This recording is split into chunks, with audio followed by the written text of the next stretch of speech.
Well, good morning. It's actually almost noon. I'm just getting out of the house. Corey had some stuff to do this morning.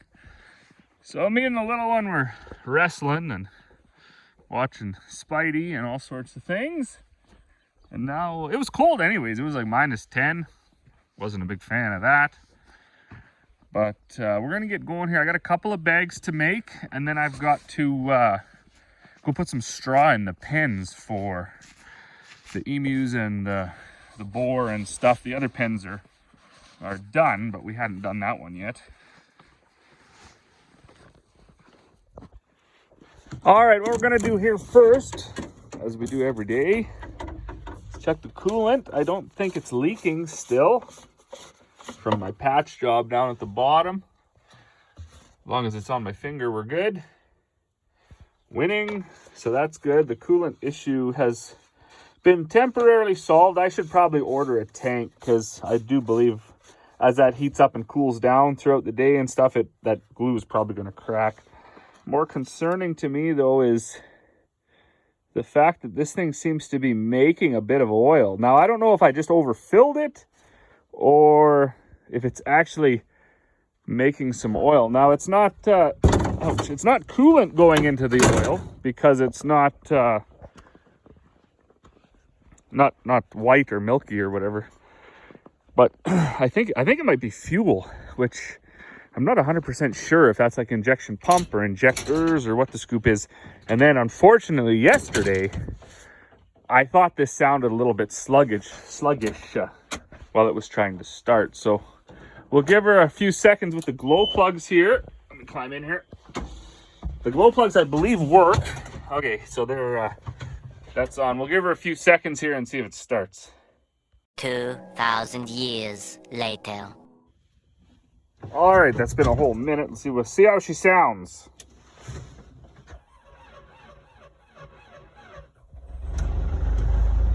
Well, that's not too bad for -10 not being plugged in. We'll call that a win. Anyways, charging, life is good. Get the heater going. The other thing I should do is go get my winter front. That's small engine, so I think it needs all the help it gets, or it can get. All I do is take a piece of cardboard and just stick it over the radiator. Some of the cardboards that are on these pallets work pretty good for that, so that's what we'll do. Find one of those. Corey's usually got them stacked up, I believe, over here. Yeah, a little bit like this will work right here. All right, already in a square. All right, I had to do a little bit of trimming, and it had a nice little fold there to go right under the air intake. So that should stay there. Pretty happy with that. That should warm up way quicker now. It's funny, there was a old boy here a while back, and he was talking about luxuries and of the new equipment, and I said it's funny that, like, you know, a cab and a working heater are like luxuries. I mean, AC for folks like that are still things they don't even consider like really options, right? I mean, they're still back in the, that's how new some of this stuff was for ag. You know, you look at an old girl like this cockshot. I do believe it has a heater. Let's have a look here. You got heat. Oh, you got the knobs for it. Must have been an option. But farmers of that era, they didn't even, right? I mean, it wasn't important enough to even get the option. They were like, no, we can do without. We don't need air. We don't need heat. Barely need a cab. Certainly the cab isn't pressurized or nothing, so it's still just as loud and dusty and dirty on the inside as it is on the outside. But God bless them, man. They powered through a lot of years grubbing out a living in this country. So definitely always like to hear their stories. Check the oil here. Life is good on this one. This tractor needs a wash and an oil change. I should actually check the hours. I had everything covered up because we got a good skiff of snow overnight. So we'll get this guy fired up. This tractor has got like 5,000 less hours than the other 4440. And it starts no problem usually.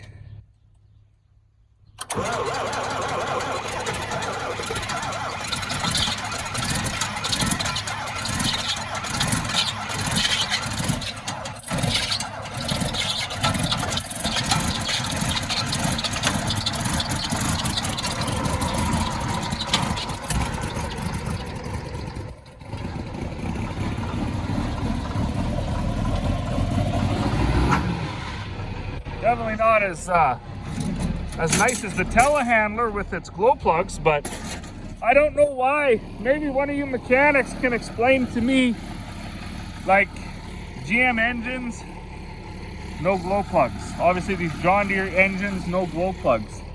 That telehandler with the Perkins, that's got glow plugs. Our 2 4-wheel drives have glow plugs. The combines, I don't believe, have glow plugs. Maybe new ones do, I don't know. I don't even think our Kenworth, that with the Cummins in it, I don't think it has glow plugs either. But then our International, wherever it is, it has glow plugs. So what made some diesel engine manufacturers decide it was important to have glow plugs while their counterparts decided it was not important? I like to have the button there, like this telehandler, to turn them on myself. That's pretty neat, I think. And certainly, I mean, that did start better than this 40-40, but yeah, I'm sure some of you know. I guess I could ask Jeremy. I just never got around to it yet. But I'd be curious why it's like that. You know, you'd think that if diesel engines needed glow plugs, they would just all have glow plugs. But some don't, anyways. It's crazy the power of the sun too, like, so it's still about -7, but anywhere that sun is shining, it's just, and it's black too. The black hopper really draws in the heat. We got all new belts too the other day. I forget what was on here. 50, maybe 48s, B48s. They were just a little too long. I had the adjustment there smacked right out. So now they're tighter. Didn't matter so much for the barley and the oats, but the peas and the wheat, they struggled to auger a full 6-inch load with a, what are these, 3-horse engines? Or engines, haha. 3-horse motors? 3, yep. The other thing I want to find for here is I gotta keep going to the back of the tractor and reaching in there and shutting the hydraulics off. But I want to find a valve that I can put in line right here so I can just divert the flow from the motor to just go, you know, in and then out before the motor. Because right now that auger's turning, so I can't fill my hopper up and get an accurate weight, right? Because it's going to be unloading the whole time. But it'd be neat to be able to shut that off right here, start the next batch, turn it on. Also, when it gets really cold, nice to have that oil just circulate while the tractor's warming up. It gets that, then you don't pound that -30 hydraulic oil right into everything and blow up seals and stuff. But I will, I know one of the guys that gets feed here has a hydraulic shop, so I'll ask him. I'm sure that exists. Like just not really a bypass, but like a redirect flow. So instead of coming up through the motor and out, it'll come up to the valve. When you shut it, it'll shut off to the motor and just redirect it to just go through the hose. I am sure that exists. Anyways, let's get that shut off. I don't much need it for this one. This one can just run. We run these with the tractor for the same reason we run the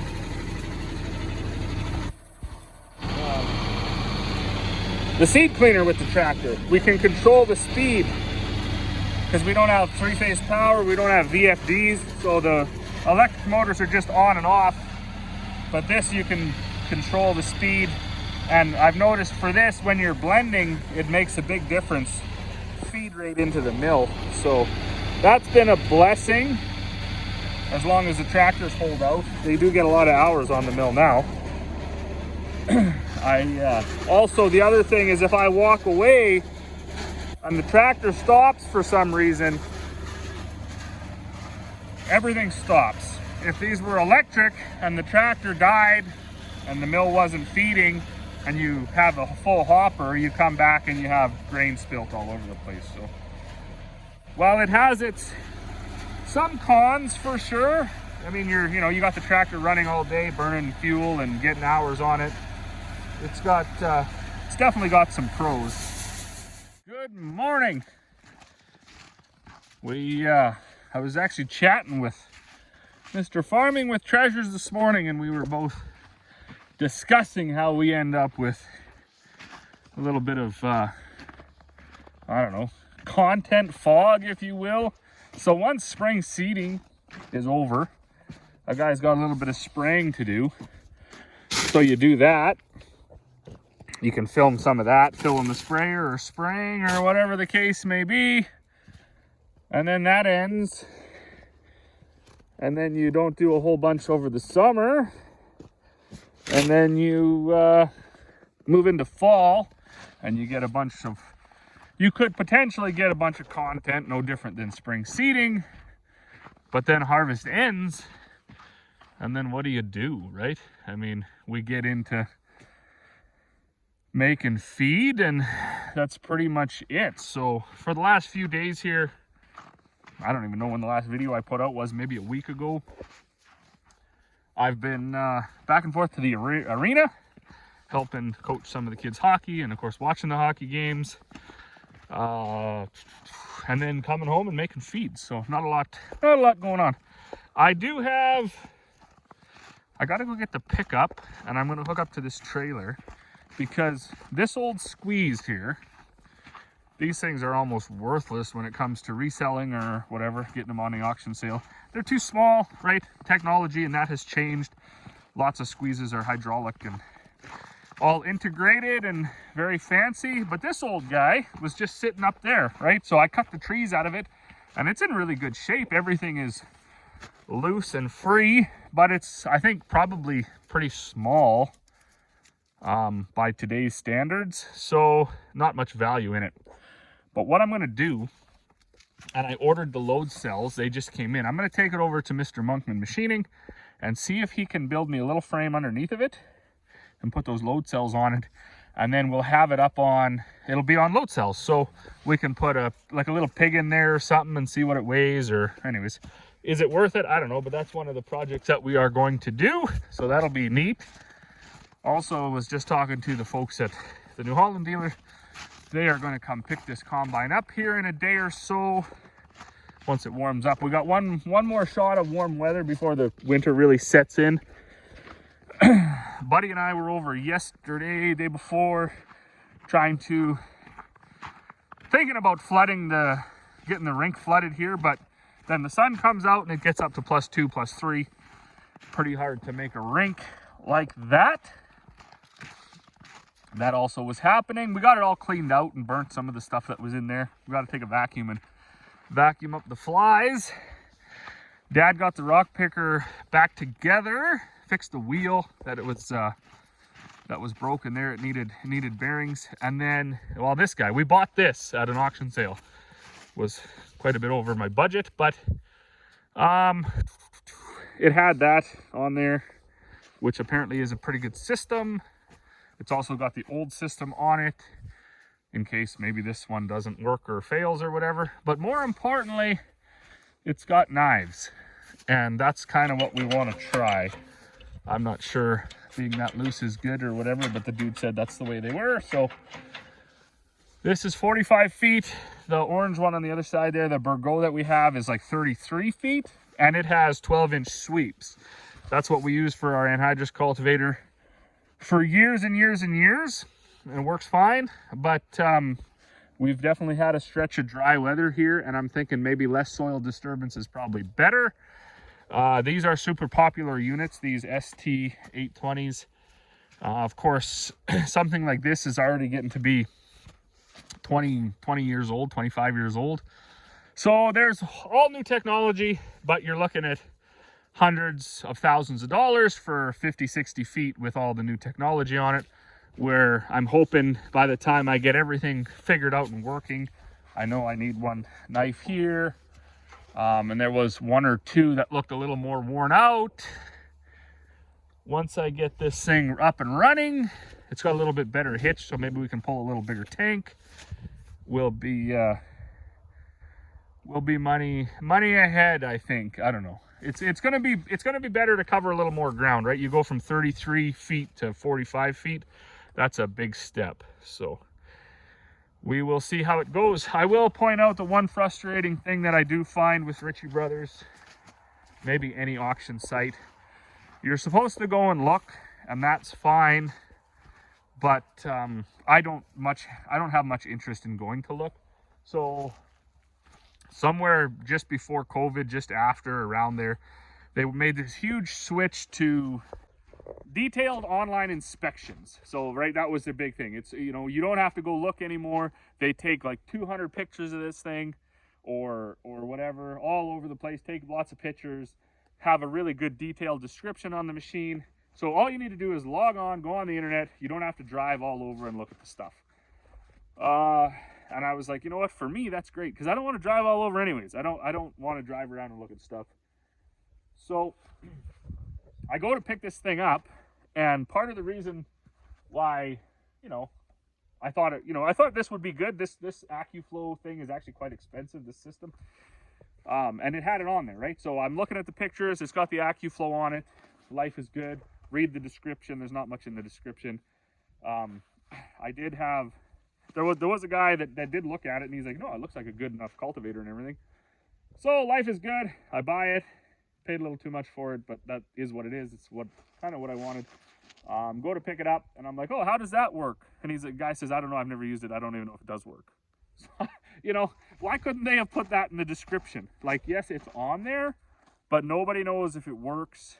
And then, you know, you could have, maybe, I probably still would have bought it, but, you know, the fact that that wasn't in there, wasn't disclosed, that just, it sort of irritates me. I mean, I could have phoned them. There was another one like this at a sale, the same, like a week before, and I did phone that guy. But, I mean, I just never got around to phoning the gentleman. He would have told me. Like, he would have told me it didn't work on the phone. So it is 100% my fault.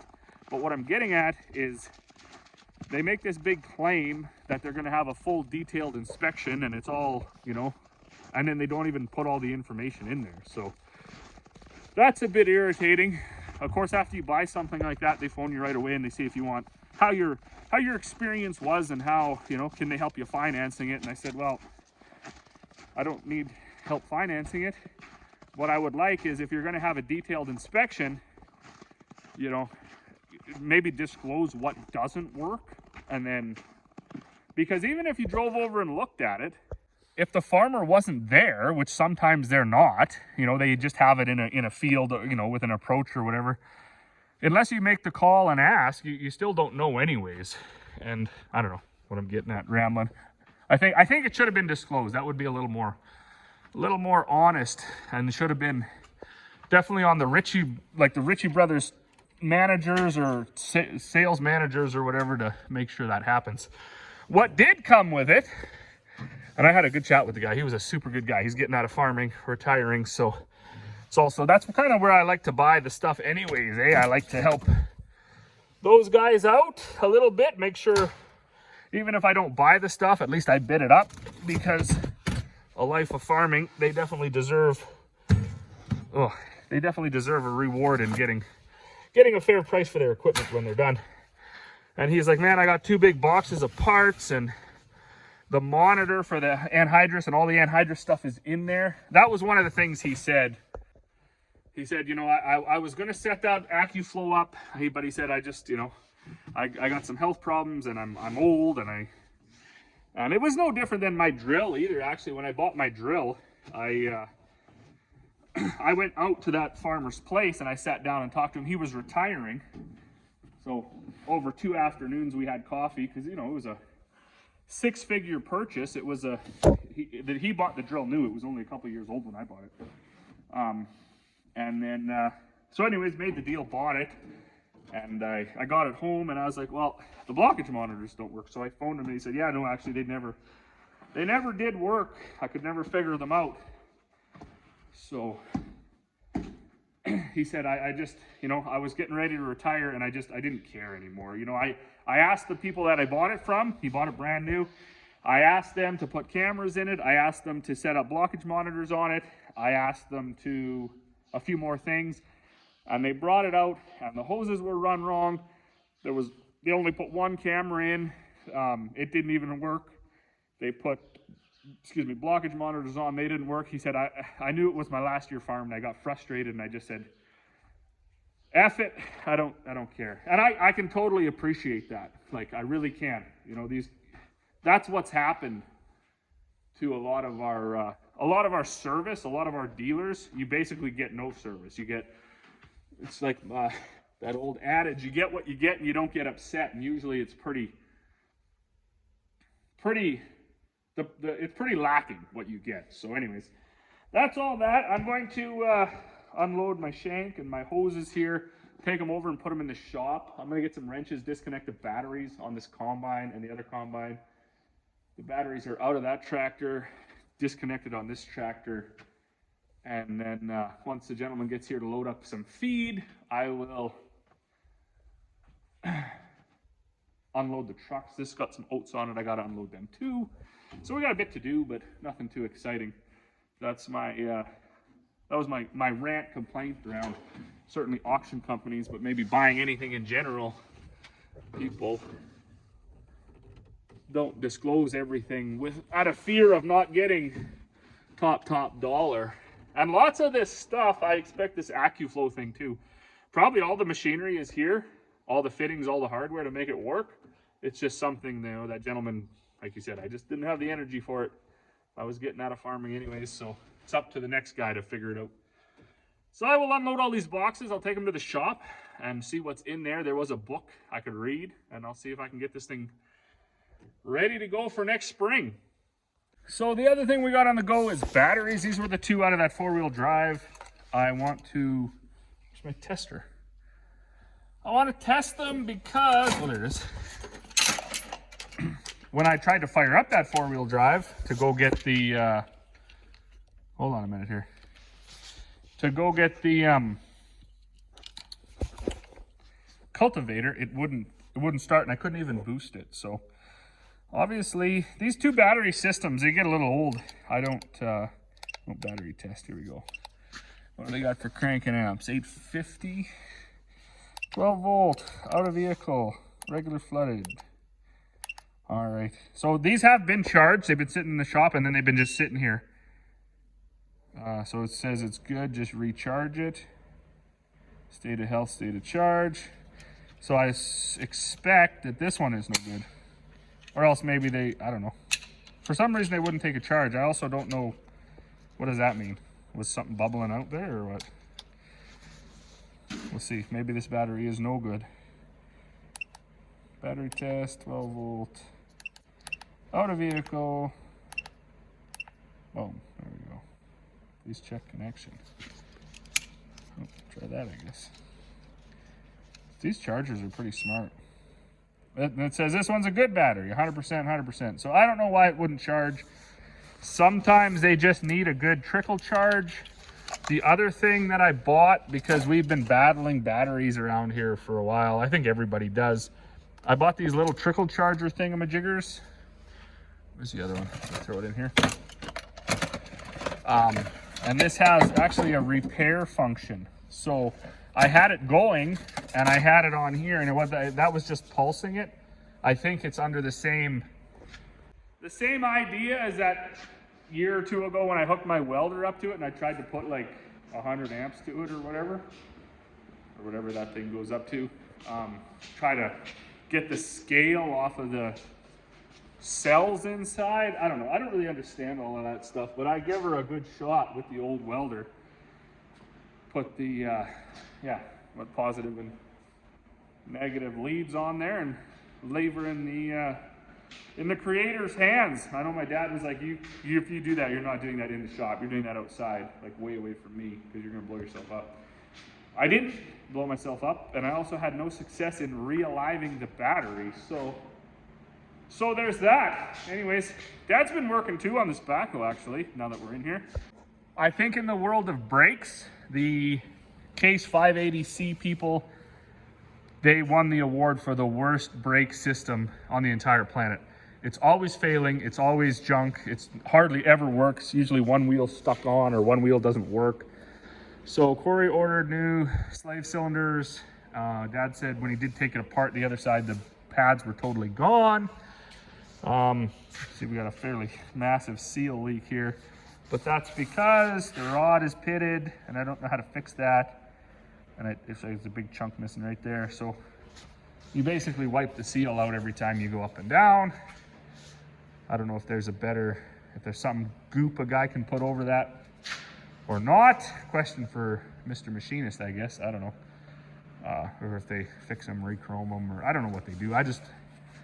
It's hard to spend a whole bunch of money, right, on something like this that, you know, that's most likely going to happen again, because we're not that responsible of people, to be honest with you. Like, we just kind of, it's a tool for around the farm, and it's not just working on a construction site where it's, you know, it's moving rock piles and all sorts of things and getting danged up and not getting billed out, right? That's the thing. It's not getting charged out at $200 an hour. It's basically just has to work. So anytime you have damage to it, that's just out of pocket. Oh, what else? I'm gonna put some soap pads down there right now. I might actually take this guy out for a drive and scoop up some of Corey's tree piles. Another thing we haven't done yet, Mr. Machinist, he built us a new, repaired this shaft. This was out of our grain auger. We just bought a whole new one. So we got bearings for that. That's got to get put together. Always lots to do. Shop needs a good cleaning too. If anybody is bored and wants to clean a shop, let me know. You can always make a day of that. In fact, Jeremy was agreeing, like, a lot of this stuff, it's not hard to do, so on and so forth, but if you're not really passionate about it, it's kind of easier to do it with a buddy over a box of beer, sit down and chat about the world's problems and build your shed or clean your shop, or, you know, even putting those load cells on that squeeze. I could probably do that. I could probably go into Russell Metals or HW or whatever and buy some tubing and come back and build some little brackets to screw, you know. But all that stuff, like, it doesn't interest me, right? I'm interested to see the finished product, but I don't actually want to do the work, and I have no problem admitting that. My time is better spent rolling barley and making feed. So when I have some downtime, some idle time, I don't actually want to spend it measuring and being super precise and, you know, trying to weld stuff. I mean, I could weld that together so it sticks, but after the 7th pig goes through there and the 4th cow goes through there, the welds are going to break and I'm going to be back to square one. So sometimes it's better to leave that stuff in the hands of the professionals. What I got to do here now, though, if you're still with me, is I got to get this thing going. This is the bracket that the ether can goes in. I don't know if it was frozen or just rusted or whatever, so I've got to get that loosened up so I can put a new can in that cock shut, and then I will unload that truck, maybe move the auger over and unload the tandem, and then go get my box of goodies, bring it in the shop, spread it out, see what's in there, read up on the AccuFlow system. Well, good evening. I guess we didn't really stick to the plan. I did get the trucks unloaded, and then I got the tandem put up here in these lean-tos, and also that brown truck put up here as well. All the critters are fed. All the waters are still working. So we haven't had a real crazy cold snap yet, but we've had minus 13, I guess. So it's nice to see that the waterers can at least take that. Usually they don't take the minus 30, minus 35, minus 40 stuff very well. But we, fortunately, over the years that we were getting them all working, they all had plugins like integrated inside. I assume for, I don't know why they would have been in there, but anyways, so we can plug a heat gun in at every single water and just blow some heat down into that, whatever it is, 3-4 inch pipe that the water line comes up through, and within 5-10 minutes they thaw out after that anyways. So not a big deal. I did get my what, did I have that squeeze on there this morning? I put it on there yesterday, yeah. So that's ready to go. Truck didn't show up today, so I couldn't haul it over there. And then I hooked my little 430 case up to that 14-foot trailer blade. So it's not just the cutting edge, it's the entire, like the entire thing. And yeah, it does not pull it around very well. So I got it moved out of the way, so hopefully we don't go piling into that this winter. And then, yeah, a lot more space in the yard. I took the backhoe out because I was going to do some backhoe things, but I didn't get around to that either. Spent a lot of time chatting. So a couple guys come for feed, one guy comes for molasses. Ended up with about 4 hours of chatting out of that. And then, well, now it's dark, so I will most likely head in. It'll be supper time. I did find the cover that my dad had built for this 355 mil. So I don't know if it came with covers and they got knocked off over the years and thrown away, or what the scoop was. The other 358 has, everything was on hinges. They of course all broke, but this my dad had fabricated some leaves in there. Anyways, he had fabricated this one. Ouch. Can't do much with one hand. All right. This one was supposed to go right here. So we'll put it back on there. Boom. Oops. Perfect. There we go. This one, I don't know what this is for. Just another one. It can sit on there too. Tomorrow, bushing.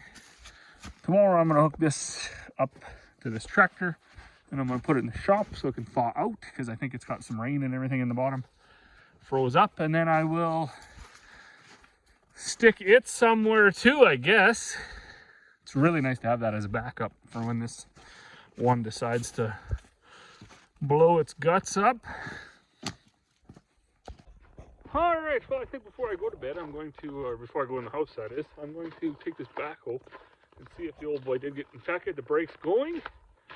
And then I'm going to, I had burnt a pile over there. I'm just going to push it up a little bit before the snow comes, and I can't exactly see. There was some nails and some of that stuff, so I like to get it rolled over and it can start to rust away before I lose all my tires. Oh, so as always, thanks for watching. We'll see you all in the next one. If you got something that you want me to make a video on, like I say, we sort of run out of like content, because as Mr. Farming with Treasures and I were talking about today, so a lot of the times when we go through our phones or whatever, the footage seems just ridiculously boring and dumb, so we don't even upload it. But we don't take into account that maybe some folks find that interesting, because what somebody who lives it every day, farming, finds interesting, maybe the next guy doesn't, and vice versa. So like I say, if there's something you want to see, you want to know, let me know. I'm waiting for the gentleman farmer to get back. He took a selfish vacation, so he's not around to do any Smoke and Oak lives. So when he gets back, we will get pounded away at that, because that's always a good time. But yeah, anyways, I'm going to see if this backhoe works. So thanks for watching, and we will see you all on the next one.